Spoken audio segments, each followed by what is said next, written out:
The following may contain language which will be offensive to some people and inappropriate for children. Still here? Then pour your favorite beverage and let's get this fucking show started.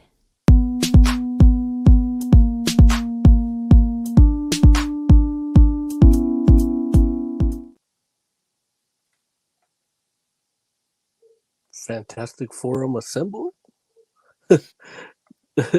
I didn't see any of the video or anything. Oh, okay. Yeah. All right. So yeah, Fantastic Forum assemble. Welcome. We're back here, despite technical difficulties, bringing you the latest reviews and our recent discoveries and Kickstarter investments and holiday movies that we'd like to share with you. And I'm here with Jay. Jay, say what's up. Hey, what's up? And I'm here with Oz too. Yeah, I feel like we're missing someone, but I can't think of a name. Yeah. This Larry's not here. He's not, he said he might show up, but he's doing like bridegroom things, or what do they call them? Like not a bridesmaid, but like a guy bridesmaid. Mm. Well, that's what he's doing.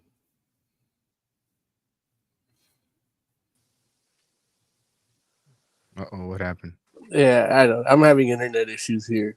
But yeah, he's the maid of honor, I think, or part of a bridal party, right? Is that what's going on? Yeah, I think he's throwing a baby shower. I think that's what I heard. No, he was doing like the rehearsal stuff for the wedding, and it's out of town. And I mean, I don't know if we should be putting his business out there like that, but If he didn't want his business out there, he'd be here. That's what I always say. But I don't want you talking about me when I'm not here either. But it's inevitable. I'll be honest. Like one of my favorite moments of the show for this entire year is something you said about me when I wasn't on. So what I was actually it? enjoy that. Larry was talking about how I'm like have this like immunity to fear horror movies, and you were like, I don't mind that. I just wish you didn't have that about sex and nudity. Yeah. Yeah, like a weird fascination or something with horror. Yeah. I wish you would just tone down the nudity. Yeah, I remember that. Yeah. Well, sometimes I always say like when you're not here, it used to be always R.I.P.J. like R.I.P.J. But then it turned into like you slipped into a wormhole or a black hole or Asian hole. But yeah, irregardless, Larry's not here. Sans Larry. That's the title of this episode. But we got a good show for you. We got to be reviewing Eden's Wrath. It's an anticipated book from Kickstarter that I got from the mind of Nat Jones. Been waiting. I waited so long for this book that I forgot that I was getting it. And last week's interview with Ed Davis reminded me that it's like, yeah, I wish that book would have had that business model. But it didn't. I'm like, I couldn't sleep after that last week's show. If you haven't seen it, check it out. It's pretty interesting. I actually broke it up in audio version, so all the segments are their own little podcast, so you get shorter shows. So that's something I'm trying to do for the listening audience. But yeah, I couldn't even sleep because I'm thinking like, what do I have on Kickstarter? Like, I wanted to get up at like 2 a.m. and check. Like, there's stuff I haven't gotten yet or redeemed like digital copies of, or And sure enough, I had like four books that I had. I backed a single by David Hasselhoff, a power metal single, for a Christmas song. Wow. That I never downloaded the music video, so I did that, yeah. And it's a power metal Christmas ballad, and like, oh yeah, I got to do that, and that's like from 2020. But yeah, so we got that. Speaking of cool Kickstarter shit. I believe, and feel free to correct me if I'm wrong, but the trailer for Godspeed drops on the 15th, Right, like and in next 2 week. days. Yeah, Kind of a sad occasion. yeah. It's when the same day that Final Space is going to be no longer available for streaming. Man. I'm not sure even if it's even still purchasable. Like that, I'm not sure. hmm Like if you could purchase it from digital stores like Apple or Amazon, I'm not sure. But Netflix is the last place it's streaming, and that is going away on the 15th. But do they But even have all they the got seasons there or no? Do they have all the seasons in Netflix? I don't know. I haven't Yeah. watched it Last I checked, they on only had Netflix. one. Like I own Yeah. it on hmm a digital platform already. So Yeah, so you're good. yeah, Yeah, I'm probably gonna end up buying it because, yeah, I'm gonna see if I could get a Blu-ray box set or something. Yeah, but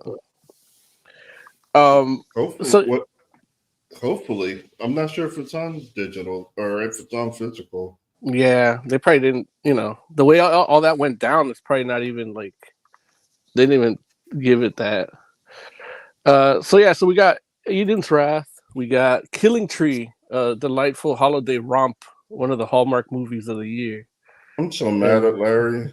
That's probably why he's not here. He didn't want to see it. No, he said Right. he said he was gonna watch it. Yeah, he says that a lot, but then he doesn't make it. Yeah, like I'm It's so a mad horror at him movie. over this movie. Horror. Like he should have vetoed that. Like yeah, he should have put his foot down. He should have. I Right. enjoy. Well, look, we'll get to that in the review. Yeah, we'll get to it. But and we also have a review of, I can't pronounce this guy's name right off the top of my head like that, but Night Terror, an art book of an artist waking dream nightmare scapes. Yeah, I guess the way he describes it is like he falls asleep and has these crazy dreams, and then wakes up, he brings them out in art. And yeah, it's an interesting book of doodles that we're gonna get to review, and hopefully I can show you some art from. Aside from that, man, I mean, you know the deal. You can hit us up on fantasticforum.live, and let the intern do that. Want to get in on the action? Call Fantastic Forum on Skype and join the fun. Too shy to call in? That's okay. You can join the Discord chat room available at fantasticforum.live. Join the party. You know you want to. But yeah. So now it's just us three doing it, and I read Spider-Boy #1. I know that's not a topic, but I actually enjoyed it. I'm I already had a sick feeling of you would. What'd you say, Oz? I'm already sick of Spider-Boy. Yeah. Yeah, How 'cause far? Well, I'm not even reading the Spider-Boy book, but I picked up the Superior Spider-Man #1, and it's a Spider-Boy book. Yeah, he's everywhere. Like, there's in Spider-Boy #1, there's stories that take place during the original Superior run, and Spider-Boy's in those. Like, basically the reality we saw is the one where we can't remember him. But the actual Spider-Boy series is that story is actually him working with Spider-Man is kind of, it's interesting. Like, I think it's gonna be better than we thought it would be. I only read that little segment, but I am enjoying it, and I'm glad because I paid $25 for that book to have it signed by Dan Slott. So it's got to be 5 out of 5. How about you, Jay? What you been reading anything or watching anything? Have I? I feel like I have, but I know the one thing I read I want to talk about next week. but I did happen to see today the trailer for Has-Been Hotel, which just dropped today, and it's looking good. Like, yeah, it's looking pretty good. Keith David is in it now, Oh, nice. and that's just kind of great. But yeah, looks good. It's in our Discord if anyone wants to check it out. Or if you're like Larry and want to ignore it, it's in there. At Larry's birthday drink shindig, Jay's like, Larry, have you heard this song? And we're explaining the song, and he's like, yeah, it's a good song. And he goes, don't worry, I'll put it in Discord so you can continue ignoring it. She cracked me up. Yeah. But yeah, back to Godspeed, Jay. Like we're executive producers of that, huh? Yeah, I believe we are. Because that's a tier I backed, the executive producer tier. Yeah, I think that is the one I did too. Like I didn't get the top tier because I didn't have that kind of cash. Yeah. Otherwise, I would have. Yeah. But yeah, executive producer on that. So it's gonna be great. Well, it sounds good. Like I've been following the updates and everything's been going smooth. And it's good that we're gonna finally get to see our investment pay off. Yeah, I'm gonna post it on social media. Like, hey, the trailer for my movie just dropped. I'm gonna go all in with that. Like, yeah. The one thing I've been trying to look for too is the one for Final Space, the comic, because we had to crowdfund that, right? Yes. And I remember giving a hefty amount to that too, but I don't. That wasn't through Kickstarter, right? It was it had its own website. Okay. I forgot what that website is. Yeah, me too. But I know I did order it. Yeah. And it's gonna be shipped to Larry's house when it comes next year. Nice. I think it's next year. Yeah. I don't even know. Like, I don't know the website, so I can't even check on it. Yeah, no, like where is that? Because I keep getting the Godspeed, because it had a little bit of a snag in it where like it's taking a little longer for some issues that Godspeed was having. Like he got sick or something or had a tragedy, but he's still working on it. I executive produced another documentary that's still not out, and it's been in the works for 3 years, and I should have known better. Like, documentaries they take a long time, but I did get my shirt and I got my CD, so that's good. But oh, nice. Yeah, but yeah, I got to take a look at that. Look for the progress of that Final Space book, man. Have you guys heard of Distillery? I don't think so.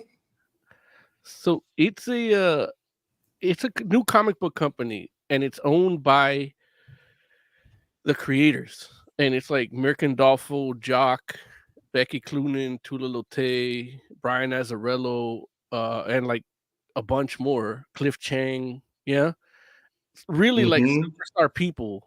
And I've been trying to get them like to work with us in what we do with the show and stuff, and they told me to go fuck myself essentially, because our TikTok numbers aren't what they need. But it's like we do a show, we don't do TikTok, but I guess that's the PR person's barometer for it. And their whole thing is like they're selling their digital comics are NFTs.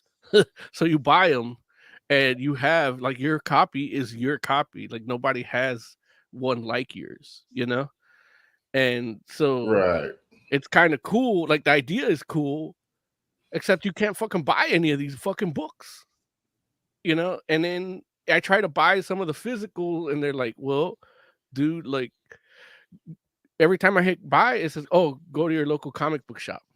Like you order it through them, and it'll be at the comic shop, which is a novel idea, noble idea. You know, working with the comic book shops, as you know, like Mm-hmm. two of my comic book shops here just closed down, so it's like I can't, you Right. know. I want digital for a reason, and I'll do physical if I could get it directly from you. You know, I ended up spending $150 for 3 comic books, 2 of which Oh had wow. the corners were fucked up. Yeah, Oh, that sucks. I hate when that yeah, happens. and it's like, dude, like you're charging all this much, and the thing is, it took forever to get to me because I bought it directly from the company, but it came from a place called Third Eye Comics in Baltimore. So I'm like, I didn't want to buy from a comic shop. Like that, what's the fuck, you know? So I don't know who the fucked my comics up. If it was Distillery or these comic book people, you know. One of the books was Mm-hmm. it's $100 book, and it's basically the sampler for everything they got coming out. And it's like I can't even really open the package because I'm waiting to see. Like I'm still waiting for them to come and uh I'm waiting for them to find a resolution to my problem. Like, you know, it's been 3 days. I emailed them the first day, it was back and forth. Okay, which books were damaged? Okay. And then I told them, send pictures, everything. Mm-hmm. Now it's like awaiting. Like I can literally every day since then, I'm hearing the fucking elevator music, waiting for the email to come in. And now Mm. like I got an email from Distillery saying, oh, because you bought these books, you have access to your digital versions of it. And then I click and nothing loads. Oh man. So I'm like, what? Like, and you know, I get like they're a new company, they're ironing out the gremlins or whatever. And but you know, come on, man. Like you gotta fucking what the fuck are we doing here? You know, like imagine if Image Joe and Oz, you know, we're in, you know, Larry, R.I.P. Larry, but imagine like if Image when they first started, like the new comic book company from these great people, and then shit's all fucked up like that, you know? Right. Which they did have some of their issues in shipping and delays, but They did. you What could My comic book? Savage Dragon #1 had a huge like red splotch down the middle of one of the pages. yeah. Yeah, weren't I comic book was shops like, getting like fucked up books for a while? Yeah, but they're from Diamond. Like these guys are fully independent distillery. Like they should be even better, you know. I bought, you know, not to name drop, but you know, our friend Dave Ryan, who we've had on the show, like he has Red Anvil Comics, and I bought comics from him through Kickstarter and directly from his shop, from his online store before. And Dave never had any issues, and that's a one-man operation, you know, like he somehow he knows how to pack it right so that it doesn't get fucked up like that, you know? Like yeah, but that's one person. You're dealing with the store. right, yeah, which is why I wanted to buy them directly from the company, but no, it says your order was fulfilled by Third Eye Comics. Great name, Baltimore, great town. I'm sure it's a great comic book store. I just never thought I'd want to do business with them, and you know, and that's why I went straight to Distillery. But so far, I'm like one of the first few people that get are buying these books through the mail like this, and that's been my experience. And they haven't responded to me, so I'm like, figure I'd vent to you guys because you guys know, yeah, Yeah. know the feeling. That is interesting that they're NFTs. Yeah. Like, I'm not a huge fan of that stuff, but I'll take it. Yeah.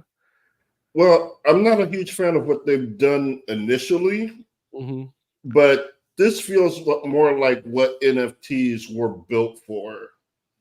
Like, and don't get me wrong, I'm not saying I'm pro or con, but making a comic with the run of like a 10,000 issue run, Mhm. but digital, is kind of like what NFTs are suited for, like something like that. Like the collectability aspect, right? The rarity. Yeah. Yeah. Same with like people have been just putting random shit on NFT, like turning random shit into NFTs. It's like it feels pointless. And I know they did have an issue with some money laundering stuff with that going on, but you know, doing like a digital print run of a comic seems like what NFTs would be good for, if anything. Like stuff like that. I've also heard it could be used in like a gaming space where like armor and equipment is like marked, and so you can track it through like who it's been sold and resold to. So something like that. Yeah. As we get digital information. All the other stuff is weird. Like weird and doodle. Apparently illegal. Well, like you look like you tried to launder something, Jay. It's like apparently. Oh, no, I was sitting back and watching.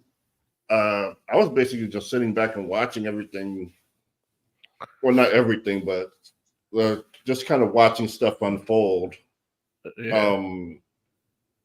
And it is like the weirdest thing I did NFT wise was I started watching a cartoon that was like NFT funded. Mm-hmm. And it wasn't that good, but they stopped showing it for free. So I stopped watching it. Like I wasn't going to give them money. Guess the NFT funding didn't cut it, huh? Nope. Yeah, and back in the days of like Second Life and all that, like that NFT stuff could have done big in that type of space too, Mm-hmm. And as we move towards that, I think, yeah, who knows? All I know is I want my fucking comics. Like, either have me send them back, or distillery. What the fuck? What about my comics? I want to read them. That's all I really want to do. And realistic, like each comic book is $20.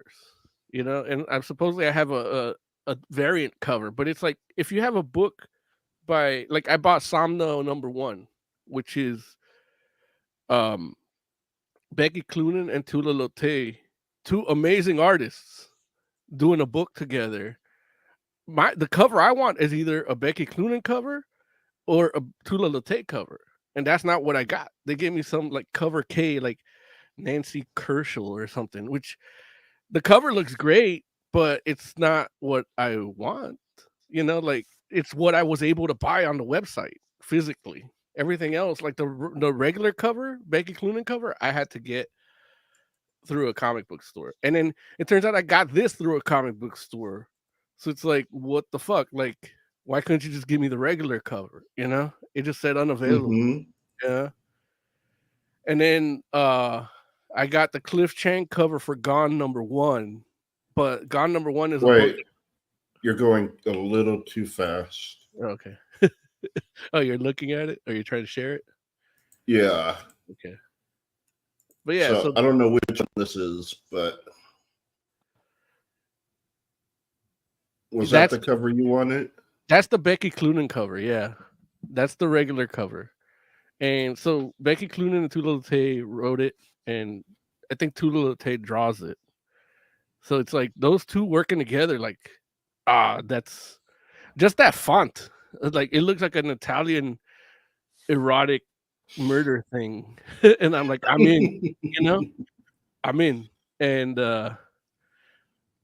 yeah, and that's like I've never seen any pages from the inside. They just told me they're working on it. I'm like, I want it, And I went on the website. I'm like, hey, is there any way I could just pre-order every book from you? Like, they're rolling out something like 13 books in the coming year. They're already on their second one right now.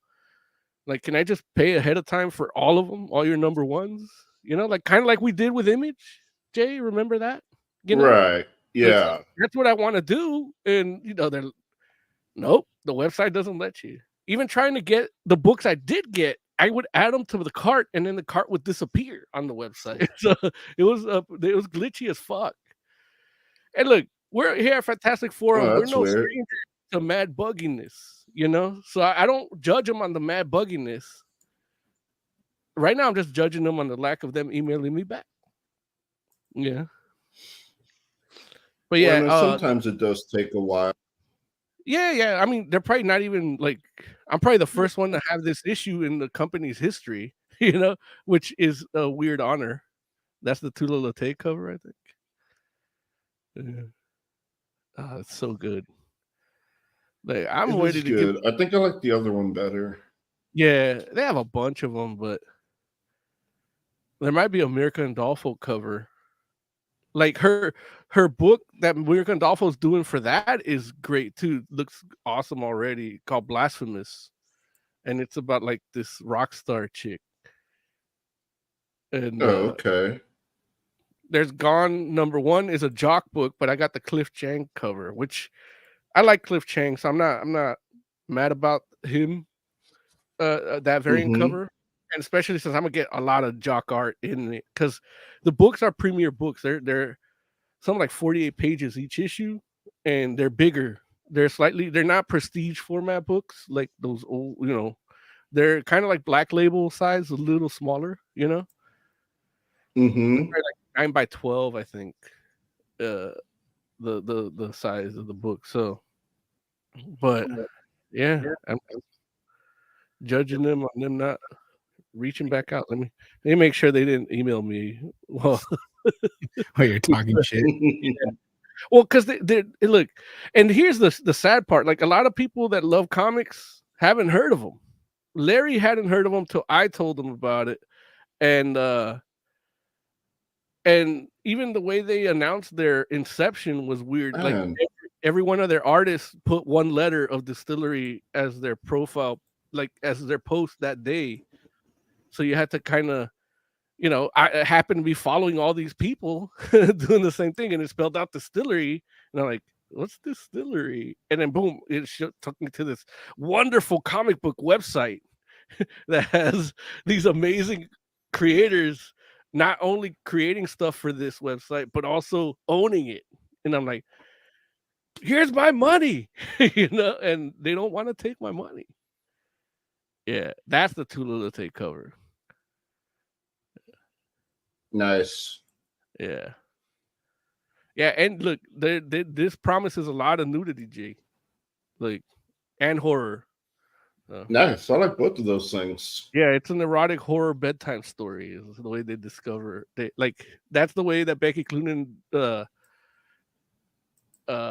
described it on Twitter. So then they just printed out the tweet, and now you can buy a Becky Cloonan shirt for Somna, and it's a print out of the tweet on this. Oh, that's dope.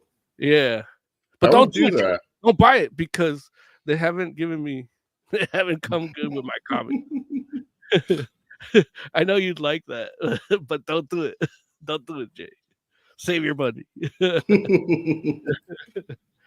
Remember, we're trying to go to Anime LA.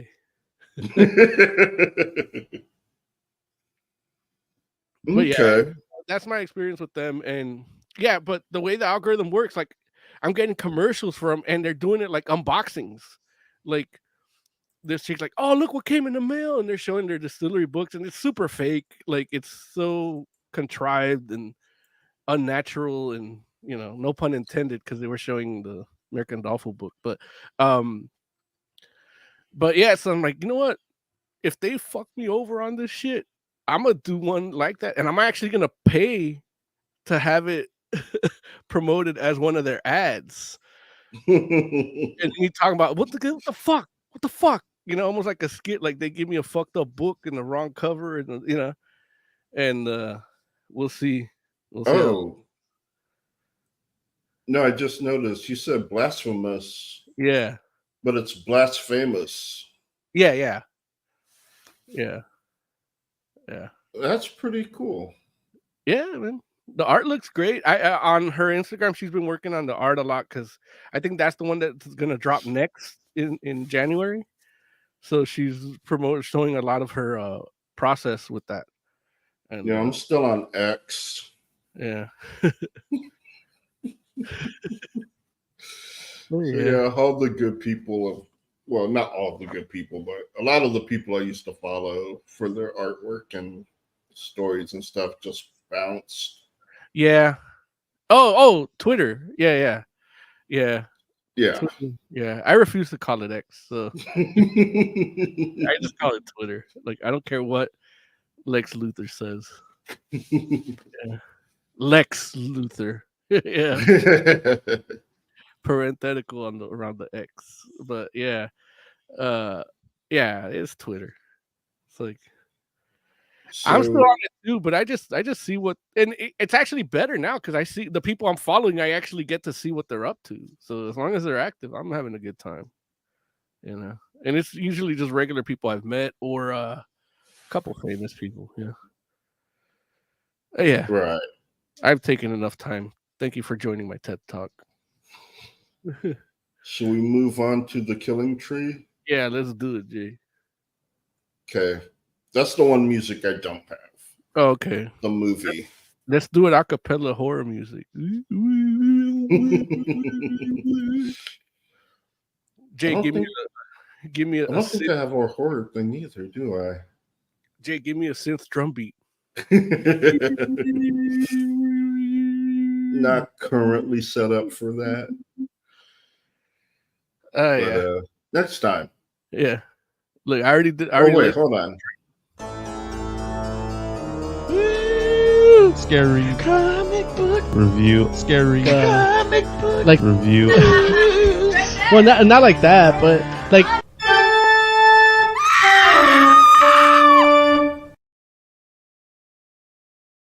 Close enough. Yeah, it fits the whole show. Like it's all horror stuff. It's like, I mean, technically, The Killing Tree is horror. It's not scary. I love that it's called. I love that it's called a horror comedy, but it's or neither funny. Yeah, it's neither funny nor horror. Oz, did you get to watch it? As much as I could stand. Yeah. So like 3 minutes. It's only an hour long. Yeah, it's like an hour and 19 minutes long, but which it is feels like 3. 40 minutes too long. I don't know. I got like I think it was halfway, but I did a lot of skipping. I swear, like at the 20-minute mark, I just wanted to stop. Like by the time we're at the party, after the elderly couple gets killed, like I was just out. I couldn't do it anymore. Yeah, it's a bad movie. So let me, for the people listening, The Killing Tree is about there's this murderer and he kills this family, but the daughter survives, and something happened to him. I think he died in prison, and so his partner uses a voodoo rite to bring him back, but she does it wrong, and he ends up in a tree. And so, as a tree, he's now going to kill the person he didn't get to kill before. And yeah, that's basically what you have, a killer Christmas tree. Should have been hilarious. Like the potential was there, but they just do nothing with it. It's everything is so dry. The Christmas tree's dialogue is uninteresting. The characters are uninteresting. The conversation is dry.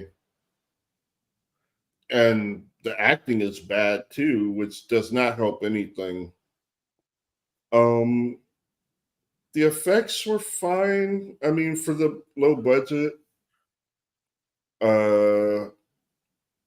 And admittedly, there are 2 funny parts, but 2 funny spots in a hour and 20-minute movie is not enough.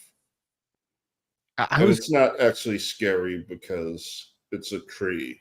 I kept trying to figure out if it was a comedy because they would do stuff that seemed like it was trying to be a joke. Like you say, she fucked up the spell, but when she's looking at the spell book and they show you a picture, there's a fucking Christmas tree in the.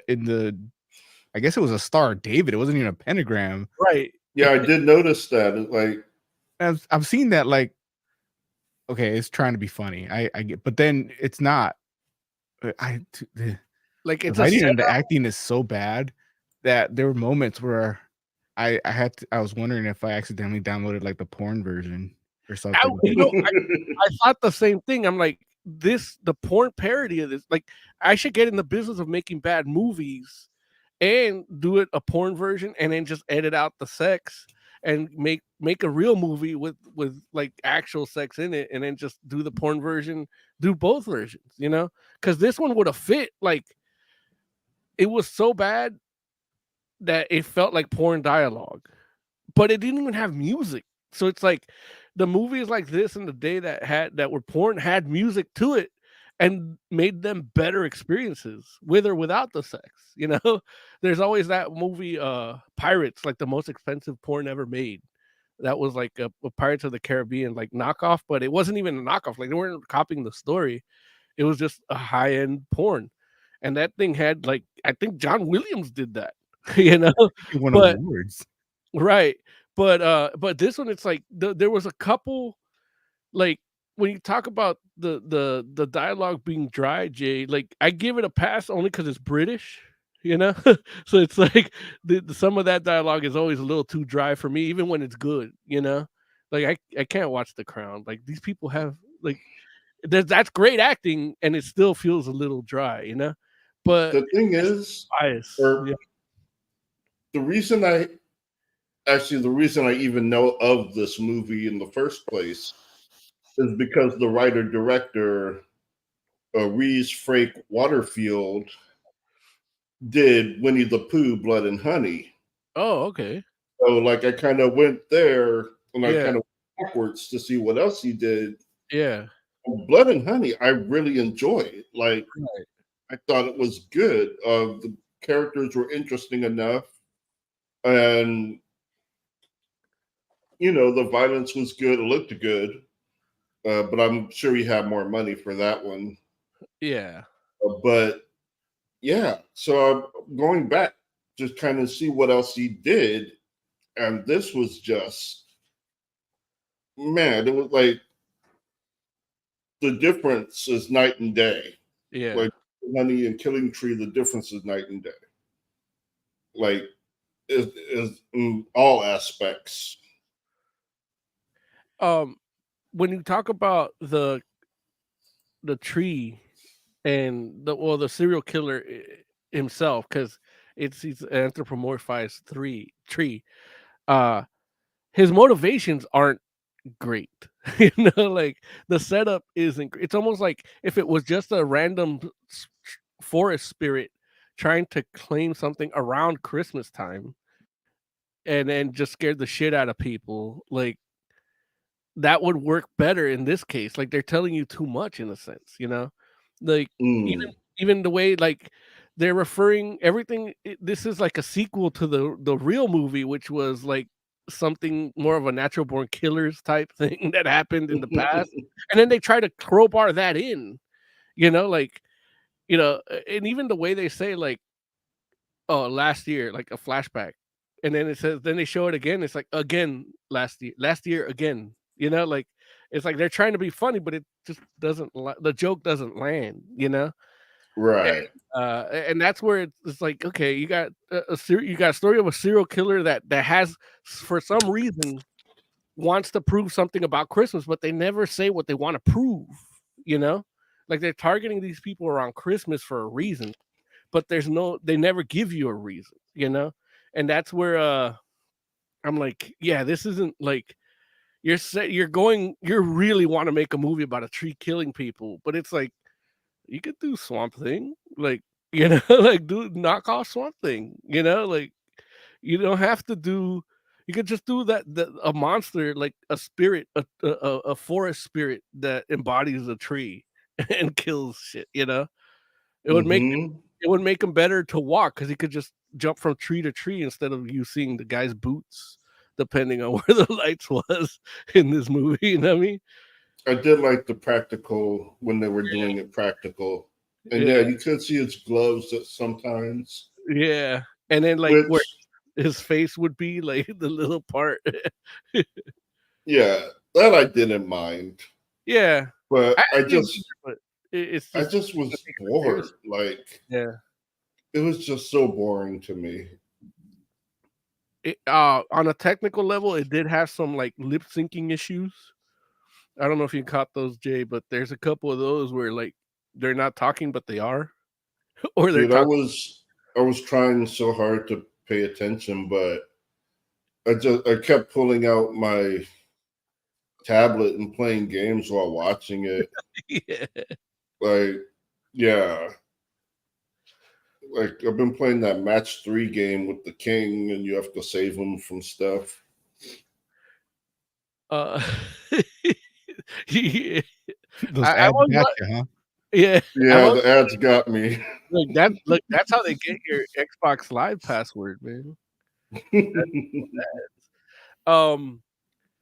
There is on a technical level again. There's some redeeming shots, like or scenes that look good. They're lit well, and the set design is good, and like it just looked like a. If you pause it, it just looks like a nice little painting, and that's the director has to get credit for that. But it was only like 2 scenes that dragged on. It was the one girl telling the victim that she needs to go to her party, and then the 2 lesbians that were fighting. Like those scenes were beautifully shot, beautifully lit. The wardrobe was good, everything.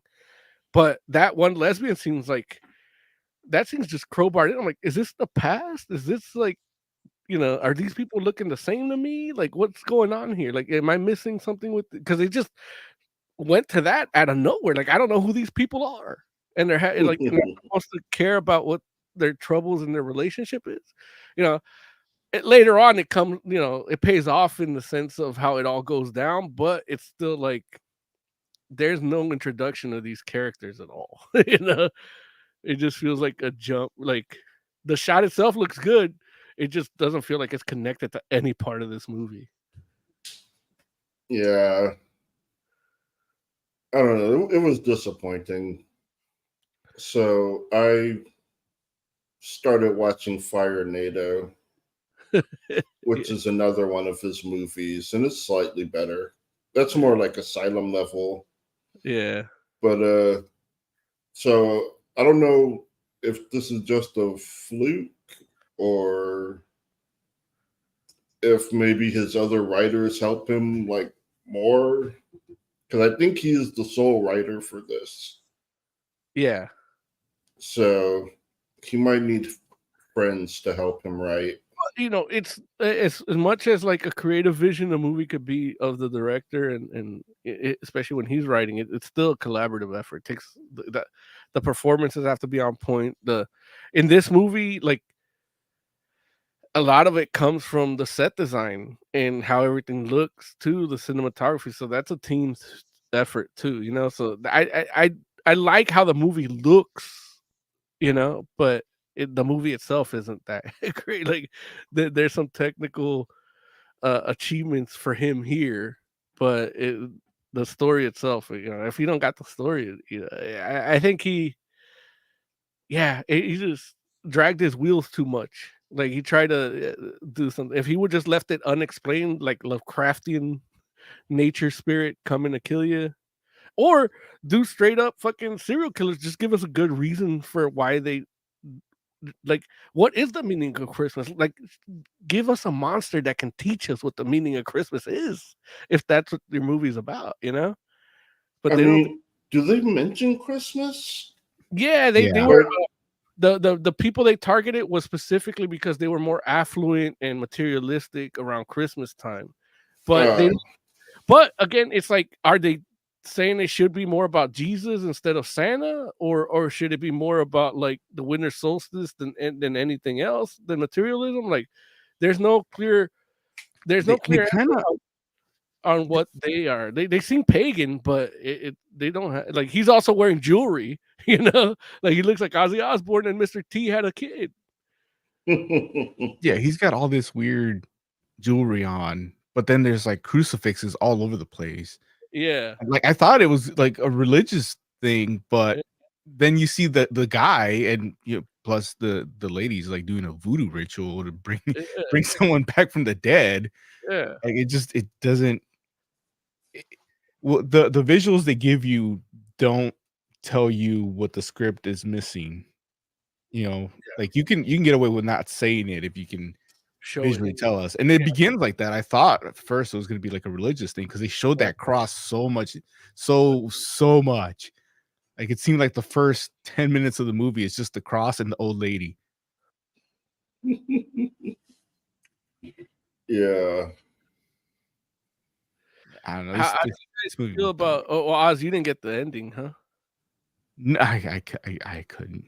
I can't stand. I can't sit through acting that horrible and nobody's getting naked. So the ending is actually pretty funny. Does somebody get naked? No, but the girl's parents turn into a white Christmas tree that only has a fight the killing tree. Yeah. And then she wakes up and all her friends are alive again. So it was all a dream? They don't say that. I think they might have gone back in time and just fixed everything. Yeah, once the I don't know. trees touch, but watching the tree talk and then start to fight was funny. Like, it's not worth it. Yeah. Like, at all to sit through an hour and 20 minutes. But it was pretty funny. As far as like, we watched, like Slaughterhouse J or Ghoulies. Yeah, but that was interesting. The characters. That's what I was going to ask. Interesting. How does this compare, like, as a bad horror movie that can be redeemable? How does that compare to those? Slaughterhouse was hilarious. Yeah. Like, that was actually funny. With, like, the sloth going to the hospital and taking a selfie with the girl he's about to kill. Like, Slaughterhouse was funny. And the characters were interesting. The dialogue. Like, it was just an interesting movie. Yeah. So it's like, this is not one of those, huh? It doesn't right. Those like Ghoulies or Critters or. I need to watch Critters. Like, I never watched that. Don't watch. Like, my brother was into it. Yeah, I forced myself to watch them, but they scared. The second one scared me for real. Like, I was afraid to go into a jacuzzi. Yeah, but I'm gonna buy those on digital and watch them. I think they're on Tubi, man. Oh, yeah, Tubi's okay. Yeah, but sometimes I get tired of commercials. Yeah, but they put them in the odd parts. Like, it's not like it's hard with a feature length movie to put it, but when they do it on the show and they do it like the show is built like a TV show is built for commercials, so there's already places where you can put commercials and they don't put them where they should. That's what I hate. Tubi. I don't have too much with Tubi. Doesn't do that too much for shows, but they do. Which is the other one? Pluto did that. Like the commercial. Oh, right. They put the commercials in the weird spots for real. Like they want you to like pay for non-commercial. Yeah. Yeah. So as a bad movie, the two movies I was thinking of that I've never watched, but I've seen like enough of them to kind of get a feel for them, are like Jack Frost and Gingerdead Man. Yeah, where the killer's put into a snowman and a gingerbread cookie, respectively. Yeah, and they seem like really bad movies, but at least they've got like some dialogue, something interesting to like laugh at like it being bad. Jack Frost is good. Like I love Jack Frost. Yeah. Even though it is a B movie like that, but it's not like this. Like it's a Christmassy type movie, but when you think it like Jack Frost benefits from us watching like as kids like Frosty, the snowman, so Mm-hmm. it's like this is the dark underbelly of what would happen if the wrong person came to life in the snowman. And then Ginger Dead Man's another one. Yeah, I think they did a versus Jack Frost versus Ginger Dead Man too, but Oh, really? yeah, but I haven't don't quote me on it. I think I've seen that, but I might be a Mandela effect. Right. And as far as like Christmas horror movies goes, like there's always my favorite is Christmas Horror Story. Like that's a good one. It has William Shatner in it, and it's an anthology, but they all connect. They're all the events happening in one night to different people with different things. Like one's a changeling story, one's and then the overarching story of like Santa versus Krampus that ties it, the bookends is that alone could be. It's like it feels like a Lord of the Rings epic battle, and then the twist at the end is just amazing. That's my Mm-hmm. favorite one. And Yeah, then there's some good Christmas horror out there, Mhm. but this just wasn't one of them. Yeah. And then lately they've been doing the old man killing people. So like was it Silent Night and Deadly Night recently? Was it Violent Night Right, Violent Night, with the which dude from is Stranger Things right. as Santa Claus? He beats the fuck out of these people, but he's really Yeah, Santa. that one was good. I haven't seen it, so we'll probably check it out. Oh yeah, that one's worth watching. And then there's a new one that just came out with the dude that played Rick Flag from The Killing, and he was RoboCop in the remake. Oh, And okay. this one's more Wait. it's called Violent Night. Is it Violent Night or Silent Night. It's called Silent Night. Yeah, I haven't seen that. Basically no one talks. Oh, this is like a silent protagonist type. Silent almost everybody. Yeah. Like the only dialogue comes from like police dispatch and like a couple of people off screen talk. Man. But yeah, everyone else doesn't talk on screen, and it almost works like really well. Oh man, I gotta check that out. Yeah, that's worth checking out. Yeah. And it's essentially like a Punisher story. It just takes place. The whole thing takes place during Christmas. So, yeah. Yeah. Well, does it take place during Christmas? I think so. I think that's the whole point of it. Like, because he's wearing the ugly Christmas sweater when everybody gets killed. Like, oh yeah, yeah. Well, that's when and the kid dies. But Yeah. then he like waits a while before he goes after him. Yeah. Oh wait, no, he doesn't. He waits like a year. Yeah. Christmas isn't a huge thing. You watched it already?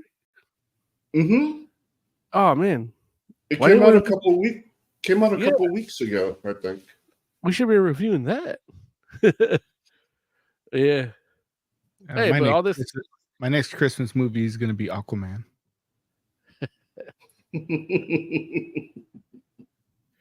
Yeah, that's not horror. Oh, it will be.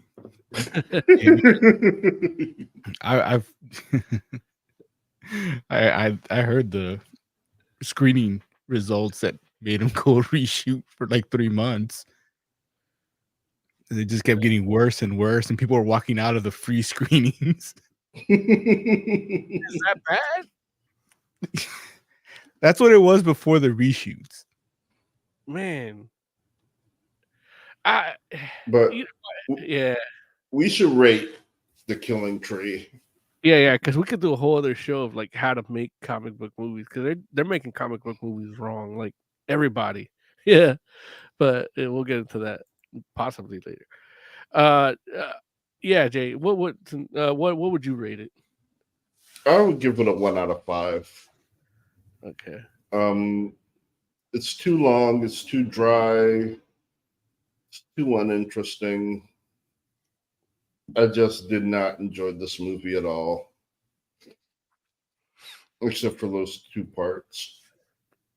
Like even the scene for good nudity didn't have nudity. Like the bikini kill girl, like Oh right. yeah, the pool scene, like that could have been a skinny dipping scene. Mm-hmm. But yeah, yeah. Oz, what would you rate the movie? I'm gonna go with 1 also. It's like a really bad porn movie where no one gets naked. Like I was gonna say it's like a porn movie where nobody gets naked, but I've seen some like good porn movies where nobody gets naked, like that Batman XXX. Yeah, we're old, well, we're old enough to know like that old school porn that barely showed anything. Yeah, it's like the porn that comedies made fun of, where the pizza man shows up or something. Right. Or let me plunge those pipes for you. It's like, you ordered a pizza with extra sausage.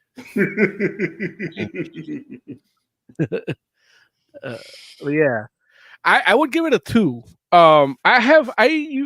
These bad horror movies, especially thematically with holidays. I enjoy watching, even if they're bad. Watching them in a group creates a different experience, and that even though they're bad, like they're fun, and that extra point comes from Emily laughing at one of the kills, which is like the guy was trying to run away from the tree, and he takes out one of the ornament balls and throws it on the ground, and the guy like trips on the ball when he steps on it, and it's like, you know, those balls are super fragile. Like, you could squeeze them, and they just a shiny glass is cutting you everywhere. Like that kill could have been so much better. Like that ball could have just shattered and sliced his whole body in a cool way, and he just rolled on it like what, like Three Stooges style. And then the tree came with the bad CGI and ripped them apart. And her laugh actually says like, okay, there's at least watching it with somebody brings it some sort of makes it funnier in the sense like it adds something to the group experience. So but that's about the only laugh she had, and everything else she was just rolling her eyes at. And she's like, where did you find this movie? I'm like, blame Jay. And then now we can all say blame Larry, like it's Larry's fault because he didn't veto this. Yeah, but I'm glad he didn't. I don't regret watching it. Like I have fun watching these type of movies, but they're mindless, and But I just need mine to be a little better. Like I'm down with bad movies. Yeah. Oh look, but I got like half excited when I'm trying to do the thumbnail when I saw that poster that I put in the thumbnail. That's not the poster that I originally had seen. So when I saw that, I'm like, did they make a sequel or a remake? Like, because it's like, oh, maybe they made it better, And it had a different date. It had a 2022 date, whereas the other one had like a 2021 or something. When I watched it on Prime, so it's still the same movie. They just did 2 different. They improved the poster instead of improving the movie, And but I was like, hey, did they make an American version? Like, I'll watch that.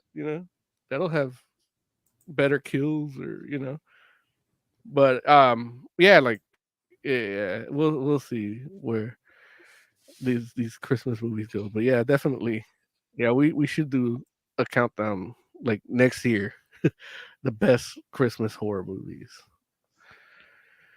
All right, let's move on. A little off topic, but mm-hmm.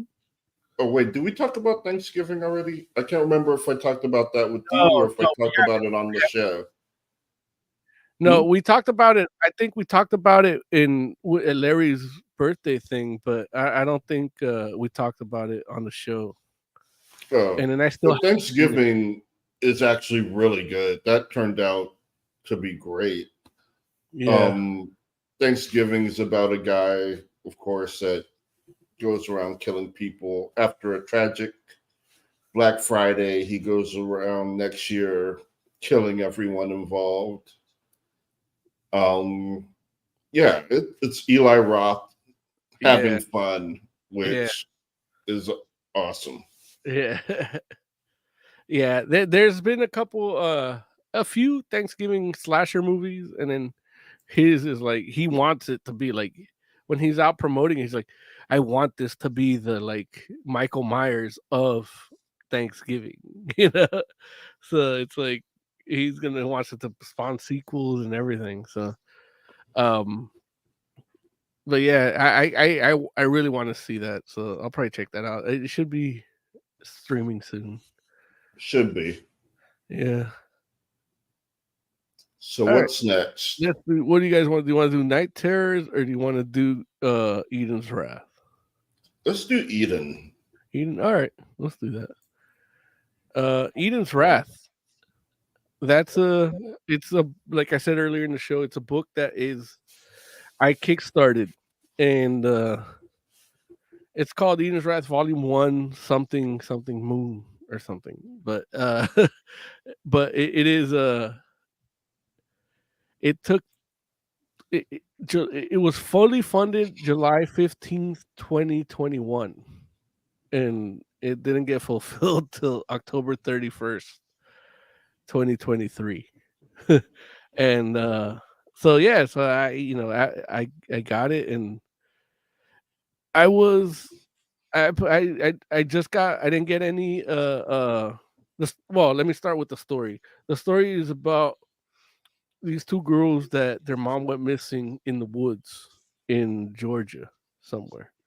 And there's a whole underlying dimension in there that's more fantastical, and it's crossing over. And I think that has something to do with their mom disappearing. And this takes place a year after the disappearance of the mom. You're watching, as you read, you see some of the fantastical stuff play out and some of the real world play out. The real world story is basically the two girls go missing in the woods a year after their mom, and they come back, and as you read along, you find out that nobody's ever come back. Like this thing's happening every year, and the older people respect it and kind of know it and don't dismiss it, and the younger townspeople are a little more dismissive of it, but they're still caring, and they're still this is an issue 1 of a comic book series, and as a Kickstarter that I waited 2 years for, it's like, dude, like, you're just gonna give me an issue 1 for in 2 years? I want more. Like, what the fuck? Yeah. But we got what we got, and that's that's all I can tell you on my end. Yeah. So the art is gorgeous. Yeah. I love looking at it. It's like anti-Merca. Yeah. Where her horror is like very sharp, clean edges.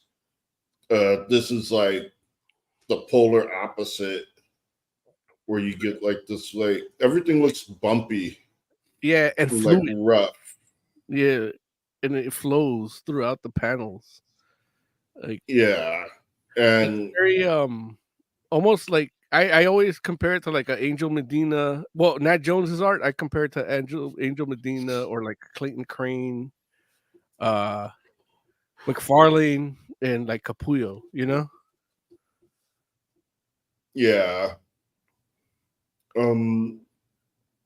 Yeah, the art is gorgeous. Like all the scary stuff looks really scary. Even some of the normal stuff like looks a little bit scary. Like their eyes look wrong. Or the expression, like the reaction to something scary, and so you're just watching like a dude that's a normal dude react to seeing something before you get to see it as a comic book reader. Like it's almost like a cinematic storytelling motif in a comic book, because it's like you see certain things before you see what you need to see, but the things you see before those things give you a reaction, like create a reaction in you, and Mm. that's where I'm pissed. Where it's like, well, it took 2 years to get one issue. Like, what the fuck? Like, when am I getting there's still no Kickstarter for issue 2, Yeah, what pisses me off is just I do find it interesting and compelling, and I know I'm not going to read any more of it. Yeah. Because it's a Kickstarter. Like, I'm not going to pay. Like, I'm not going to join the Kickstarter. Like, if they were putting it out digitally on Kindle, I would buy it as it came out. Mm-hmm. But I know they're not going to do that. And I am kind of interested, but not enough to kickstart it. Like, I just want to go through my normal means of buying comics. Especially if it's going to take, 2 years to get a digital comic. Like, I didn't get any, stretch goal thing, any physical copy. I just wanted my digital copy. And it took 2 years. Yeah. Oz, did you get to read this? Yeah. What did you think? A little bit different opinion on the art. Like the other dimension stuff, the horror stuff, amazing, beautiful. Like, dude took his time. The real world stuff, it's not. I don't want to say it's bad, but it's like, dude didn't want to draw those pictures. They look like he did them in a hurry, and because he wanted to get back to the horror stuff. Because the horror stuff is like, it's like some of the panels, especially like when you have the Red Hood thing, the Red Riding Hood or whatever, like those towards the end, those, like, you could put those fucking things on a wall. They're so good looking. So I mean, I like the art, all the art, but when I'm reading like the real world stuff, it does feel like, yeah, dude was just rushing through this. But based on what's going on in the story, it actually helps it too. So I don't know, maybe he did it on purpose. Because it is like supposed to be this contrast between the two that, like you said, at some point I feel like they're going to start merging, at least based on what happens at the end. So I don't know. Yeah, it's a good book. I'm like Jay, I probably won't be kickstarting it, but I don't regret reading it. I think people should pick it up, especially people who like horror stuff.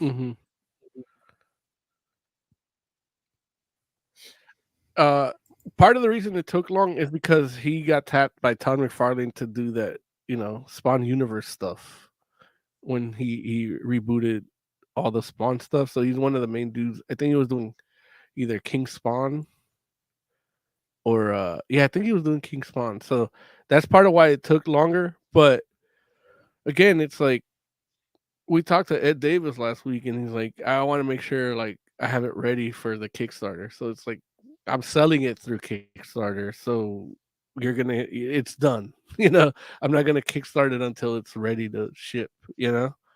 And I think this book would have benefited from something like that, especially like the first picture I ever saw of this was the little cat with the wings right here that you see in the corner of our thumbnail in our background.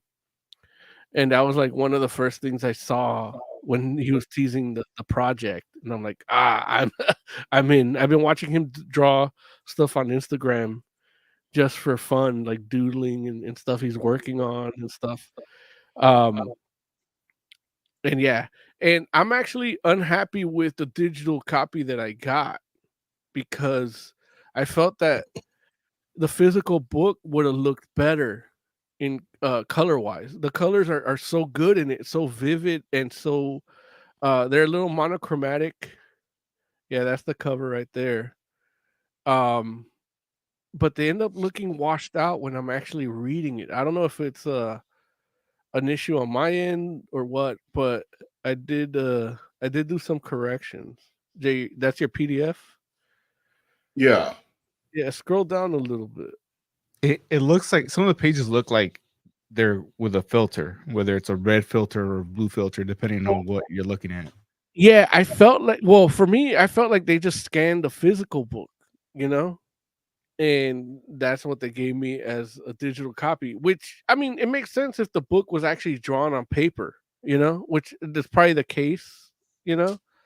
Um, I would like to see this physically because everybody's monitor is different. yeah, yeah. Yeah, like that design on that little dude, like I thought he was a main character. Like I'm all in with him. Like, yeah, man, stand up for yourself, little dude. Stick up to that bitch. And then he just died. Yeah, that's how the book starts, and that's like the book itself, like the way this when you're talking about a killing tree, yeah, it's like none of these motivations feel like anything for anybody in this.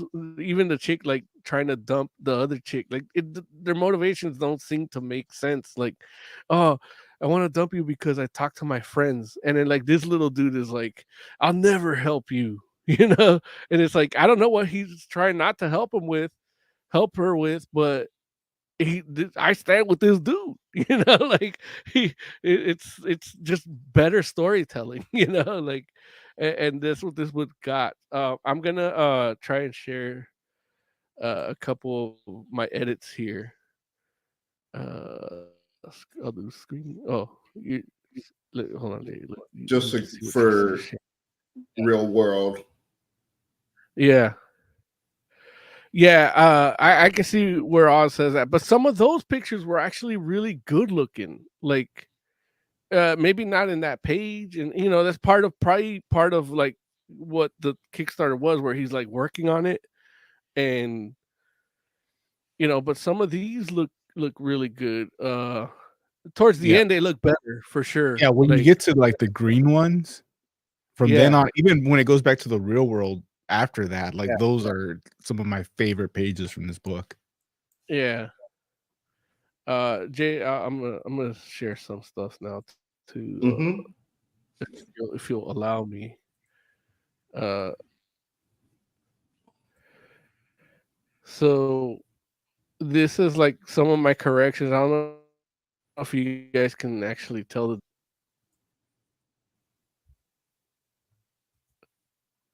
but let's see if we.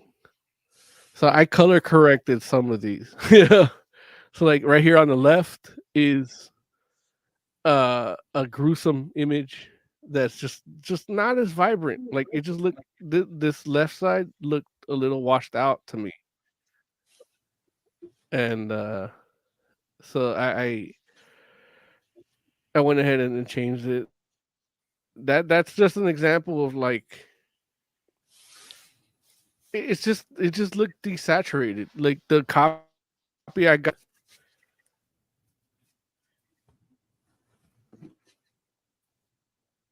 Here's another one. Now I changed it up. The one on the right is the fixed one. Little things, it just makes everything. It just looked way desaturated. It looks different here than it did on my iPad. I don't know if it's the iPad screen that really, the iPad screen really shows you flaws. Yeah, but yeah, there's that one, and then I did another one here. Let's see that you could really tell in that one, and that's just a scene, like a small scene, and it just looks so different. Like the one on the right is the one I corrected, and I don't know. It really just looked like they just scanned the physical pages, which is fine, but I like if that's the case, I'll buy the physical book if I can get vibrant colors like the one on the right. Mm. Yeah. Also, if fantasticforum@gmail.com if you need me to color correct your comic books. But yeah, but that was my only gripe with it too. Where it's like, yeah, I'm paying for a digital book, but it's like maybe I've been spoiled from using Comixology, RIP Comixology, and Omnibus, where it's like the books are made for your digital screen, and yeah, I felt like Eden's Wrath wasn't made for your digital screen, which is fine. Just let me know that so that I can add the physical copy to my my tier. Yeah. How'd you guys like the story? Like, Jay? Yeah, I thought the story was interesting. Yeah. Yeah, I like the story. Once we get into the kids, encountering something in the wild and not quite. Well, I guess she comes back, but there's like more to her. And then the big sister is like a god, or well, not a god, but she's more involved than she knows. Yeah. So, and the cat has wings. That was cute. Yeah. Yeah, no, that's the cat that sold me on this project, man. When he's like, "Oh, I got something on Kickstarter, guys," and it's just a picture of that cat with the wings, and I'm in. Like, yeah, but it wasn't like, I mean, it wasn't given out like. I didn't even check. I just wanted digital. Like, I want the fastest thing possible. It was during pandemic where like shit wasn't shipping right, and I had to wait for a lot of shipping stuff. So I'm like, it's coming from Canada too. So international shipping was hard enough. Like, you know what? Just give me the digital shit, But that took 2 years, But here we are. Oz, how'd you like the story? I'm fine with the story. I didn't have a problem with it. Very like made me think of Pan's Labyrinth a little bit, Mhm. and I like that movie. No, I Yeah. thought it was fine. I don't think it was scary necessarily, but that's just me. Maybe like Lawrence might be a little bit afraid. It's just R.I.P. like the scary, the scary parts. That art, I just like couldn't stop looking at it because it's like the more you look at it, the like you see little details here and there. So it wasn't as scary as much as interesting. Okay. It's good. I liked it. And I think that's where it kind of like loses some of it, where it's like the fantasy. I want to know more, and it doesn't lose, I guess, as much as like intrigue, and I like I just want more, and I don't know when I'm gonna get it. I might have to harass them on Instagram. Yeah, because it's like people love people on Instagram. Like, he has like thousands of followers, but like how many of them are clamoring for Eden's Wrath 2? So I'm gonna hit him up and be like, "Hey, what the fuck, man?" But yeah, I'm harassing a heavy metal band right now because I ordered a shirt. And the band is called Origin, and their shirt is Galactus making an omelet, but he's cracking open the Death Star to make eggs. And I bought it, and I never got it. So now they're like winning awards and shit, and I'm like, I'm still waiting for my fucking shirt, man. Yeah. But yeah, harass them too, or at Origin Band on Instagram. Tell them, where's Moses Magnum's shirt? Yeah. But yeah, man, this is like the horror. This is what I hate about independent comics. Like, you find something good and you don't know when you're gonna get the next one. And that's one of the things. Like, when we talk about Immortal Era from Ed Davis, it's like it's the story. Like, some people like it, some people didn't, and in our reviews, and it's like, for me, it's like I'm just happy that every time I see him, I can get the next chapter. It's so rare. Like, I've read so many independent comics that I want to read more, and they quit. They decide to go work for a corporate job instead of making comics, or or they get hired by Marvel or somebody, yeah, and they start doing something else and not do their own thing. So yeah, that's my only down part of Eden's Wrath is, all right, I'm not gonna get any more. Yeah.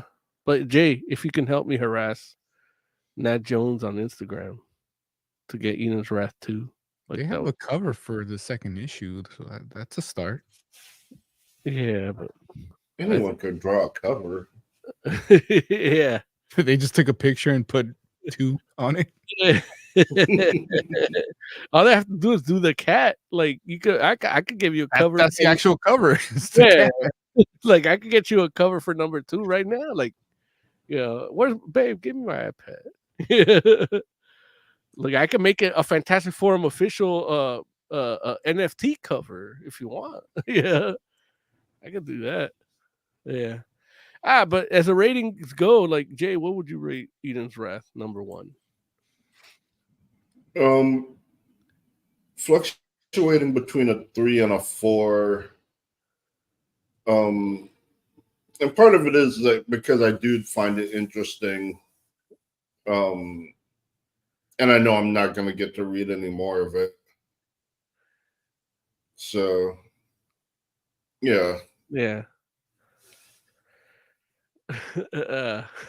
Emily just got out of the shower, and I'm telling her, no, step past that line. She thought I was really asking for the iPad. I was being facetious. My iPad's right here. So I told her it's right here. She's walking. I'm like, no, don't.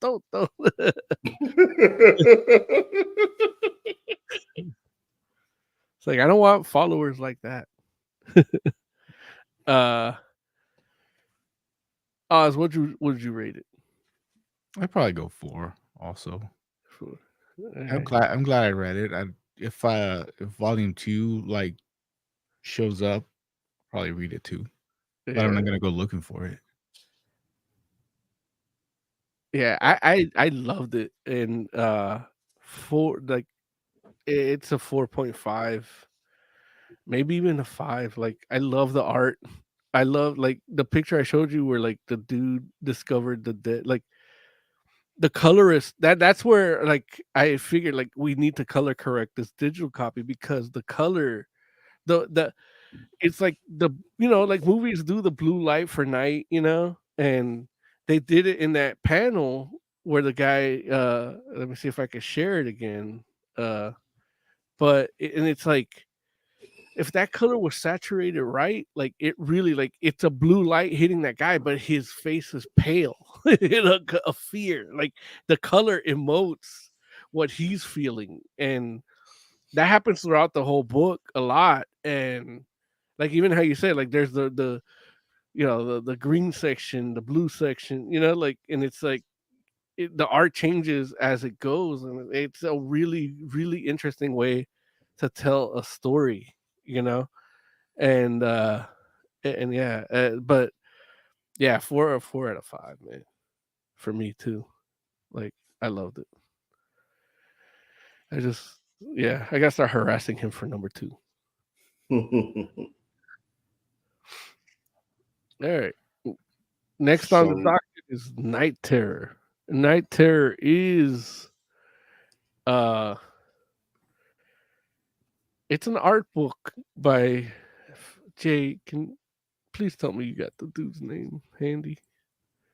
I don't. Oh, okay. I can look it up real quick. I think I have it. Hold on.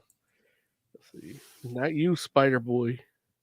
John Ken Mortensen is a dude. He's an artist, and he put out a book of his art. And I guess the easiest way to explain it is to just read the artist statement of the book, which it starts off. It says, I spend my time going back and forth between wakefulness and sleep, from the world I share with you and everyone else to a place only I can have access to, a place of monsters. When I go to sleep, I bring it to my dreams the leftovers from the waking world. When I leave the landscapes of the night, I try to bring back as many monsters as I can. This is the book of those monsters. And just from the cover, like it got me. Like this is another dude I've been following on Instagram. Let me see if I don't even think I can focus on my camera here, but this is the cover. I see why you like it. Like the cover looks like a metal album cover. Yeah, it has the the font, you know. But yeah, sorry, I covered my mic. Um, and yeah, I like, you know, that statement alone. I like because I have a lot of weird dreams, yeah, and recurring nightmares. And it's like, man, I wish I could. Like, I have a recurring nightmare that I can't even put into words. Like, I can't explain to people. Like, I can see it in my head. I can't say it with my words, and much less draw or paint it. You know, so it's like him being able to do that for me is an achievement, and it's like, you know what? Let me, you know, I was hoping to get Larry to like stare at it for a little bit, and you know, I thought the book would actually have a story to it, but it doesn't. It's just an art book, and it's not something we usually review here. But yeah, I wanted to creep Larry out for a little bit, and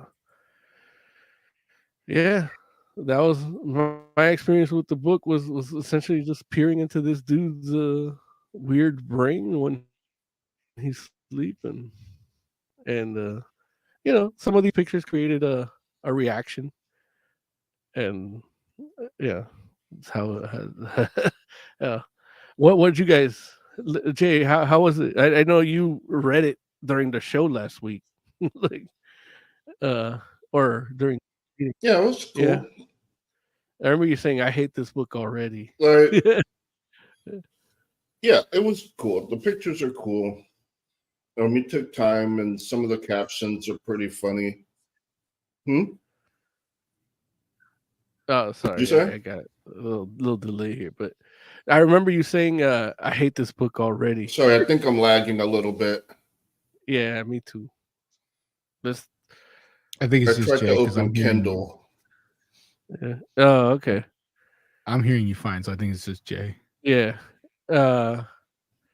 Jay, when you bought the book last week, I don't know if you did it on the air or off the air, but I remember you saying as you're like, okay, I read it like it real fast.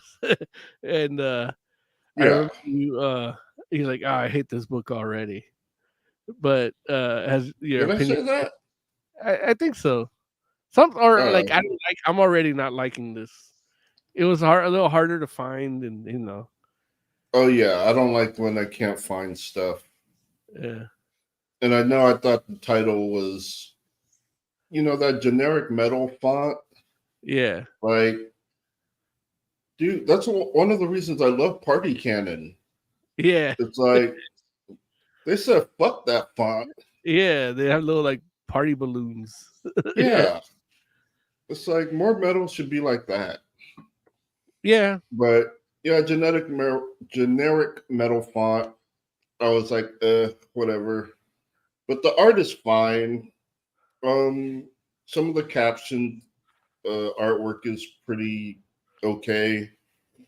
I think part of it though is that this isn't what I go to art books for, and so I can appreciate it, but it's not generally what I go to art books for. Right. Okay. But you still enjoyed it on a level, right? Yeah, I enjoyed it. Yeah, I'm glad. Like I said, the art was good, and I think one of the parts that actually impressed me in how lazy it was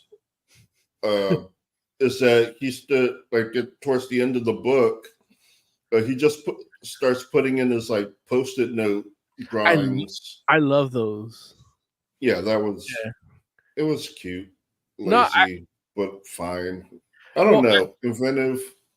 I love it and hate it. Okay.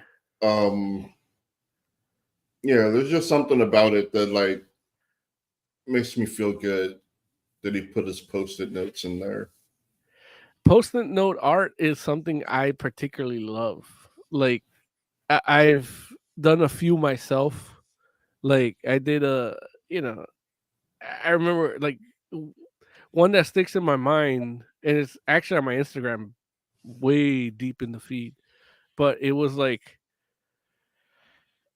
it was a Valentine's Day that I got stuck working, even though I had plans, and I was pissed. So I just drew like just doodled Wolverine and smoking a cigar, and he blew out the smoke, and it was just a broken heart in the smoke.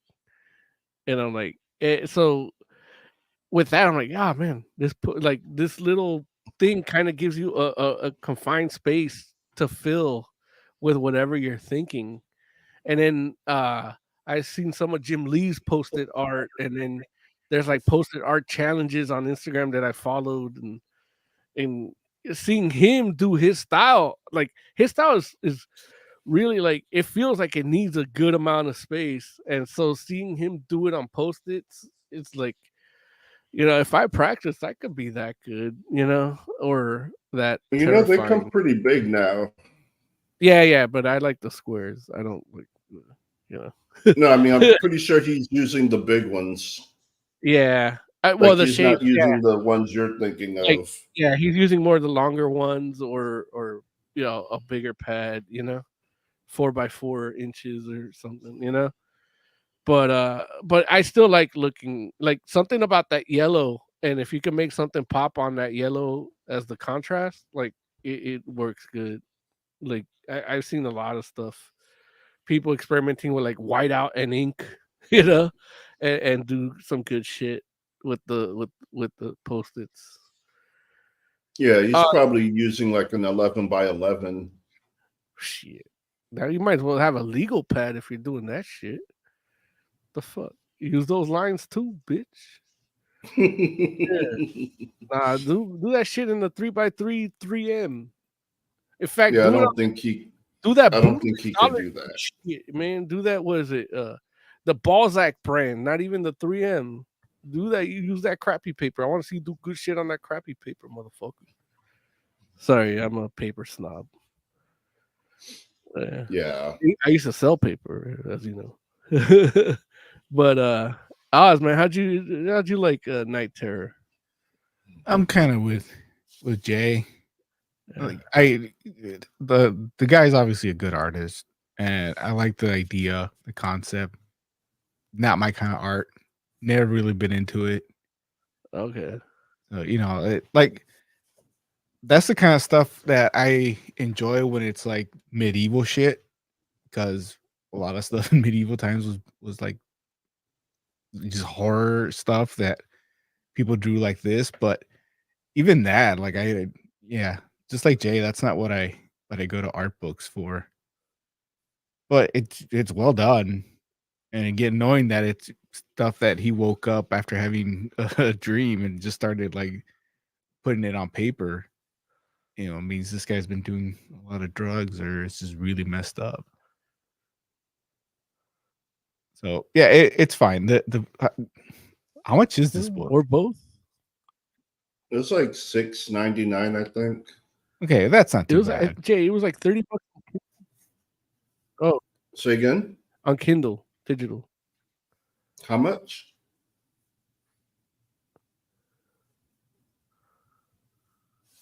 Hello, lag? Am I lagging? I'm sorry, Jay. Say that again. Sorry, I lagged. What were you A saying? little bit. What? I was gonna say, how'd you feel about this particular picture? I know you're not a huge bug fan. Oh, yeah, I hate it. But just because it's bugs, though, right? Yeah, I mean, it's like the head here is like, oh, you can't see my cursor, but yeah, I'm not a huge bug fan. Like I felt ickier. Like I know the feeling it's trying to create, and it's not 100% doing that for me. But I do hate it.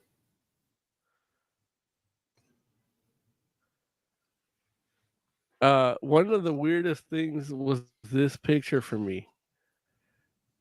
When I talk about my recurring nightmare, and the earliest age I remember having it is like 4.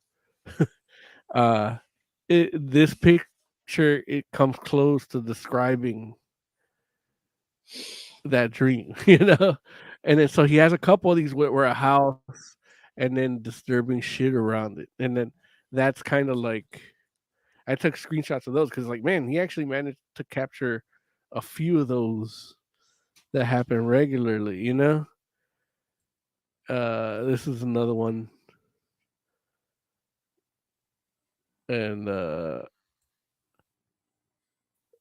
this one is kind of like that, like the theme of the house with ominous stuff around it, and I love it, but it's definitely like, yeah, that dragon looks fucking cool, yeah.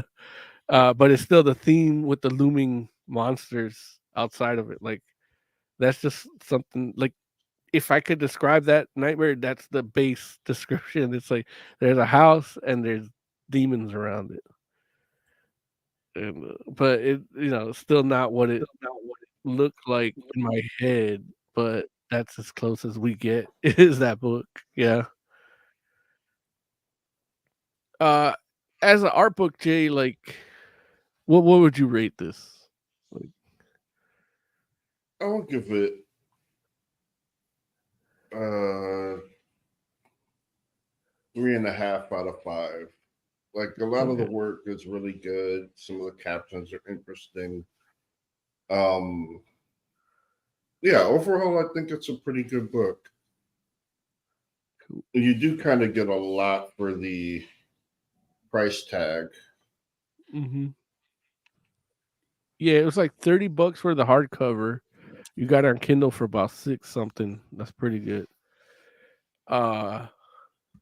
Oz, what would you rate this book? I'd probably go with 4. Like I said, it's not for me, but it's for a lot of other people. Obviously, Neil Gaiman loves it. Yeah, he did like the afterword or something. And it's weird because he's like one of the things he says, like all my nightmares as a kid, like he captured, like which is how I felt looking at the pictures I showed you, like what if Neil Gaiman and I are having the same nightmare? But meanwhile, I'm not doing nothing with it except, talking shit into a mic instead of creating stuff that could get bastardized on Netflix. As for me, it is like it did hit me in weird spots of my brain and heart, and it's a 4 out of 5. I love the art style, and it doesn't get a 5 because I just want more of it. Like I wish I had more of these pictures. Yeah. But yeah, I gotta see if I can get some originals from him, preferably Post-its. Yeah. Okay. All right. Jay, why don't you hit that wrap up music, man? I think we're unless there's anything you want to talk about, news or anything. There was some news. I'm going off the top of my head though, because I didn't prepare to do a news story. Right. But Hasbro and McFarlane Toys are teaming up. Oh shit. They kind of just announced it, and they're going to be doing a bunch of properties, but I believe they're starting with G.I. Joe. Oh, fuck. And yeah. If you actually want details and specifics, you can head over to our Discord, our collectibles tab. I put the story in there. But yeah, that's going on. Nice. Oh man. Can you imagine like a McFarlane, like I know it's not gonna transform, but like a cool fucking Ratchet, or like one of those off not the main Transformers, but like just a cool looking yeah. Right. What's the other one? The tow truck one. I forget the name. Hoist. Yeah, like a cool looking Hoist from McFarlane. He's probably not gonna do that. Where he's just gonna get like a Megatron and a Bumblebee and a Optimus. Yeah.